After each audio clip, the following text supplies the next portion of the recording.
So having gone through the business buying process, let's take a look at some of the common mistakes to avoid when going down this path.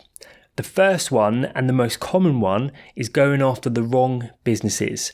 Quite simply, people spend an enormous amount of time trying to buy businesses that just aren't right for them. So we want to make sure we're getting clear on our investment criteria. Also, people spending too much time on dead deals. These are deals that are quite clearly not going to go anywhere, but if you as a buyer really want to make it happen and you spend a lot of time and energy into it, that can be wasted time and energy. A very common mistake that people make is not generating enough of high quality deals. If you've got 1 or 2 conversations on the go with sellers, you may or may not buy a business.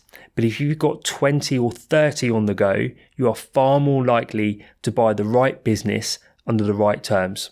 Lastly, one of the main mistakes that people make is how they handle negotiations, especially if they're trying to negotiate no money down type deals. They have to be handled in the right way.